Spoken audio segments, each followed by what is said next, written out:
clouds the thinking, when emotion takes over the mind and the body, then you got what's called reaction. It's knee-jerk. It just happens just like that. The believer is not knee-jerk. We don't act like that. No matter what happens, we don't act like that. We're always acting with deep thought, giving the precedent of the Quran and the Sunnah.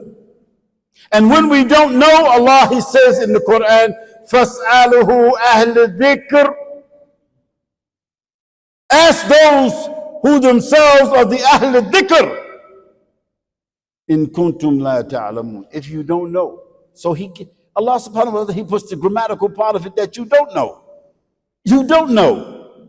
So you should ask the people who are the Ahl al-Dhikr. What is the Ahl al-Dhikr? The Ahl al-Quran and the Ahl al-Sunnah. That's the ulama and the fuqaha. Before you act, before you talk, before you take a position, before you march, before you shout, before you curse, before you take sides, before you do this or you do that, before you wave this or wave that. No, stop, ask.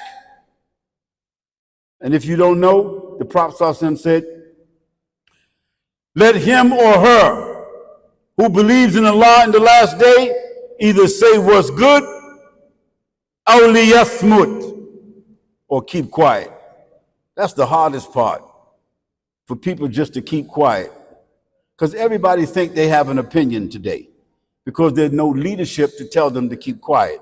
You see, when there's a leader, even if that leader is not such a good person, but when he has power, he can tell people to keep quiet, and they're going to keep quiet. You see, I could give you some examples of the Islamic history where a leader of the Muslims, he wasn't such a good guy.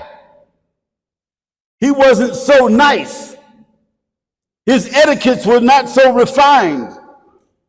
But when he went to the minbar and warned the people on a Friday, and he told them, if I tell you to go out this door and you go out the other door, you're going to lose your head today. That day he killed 12,000 people from disobedience.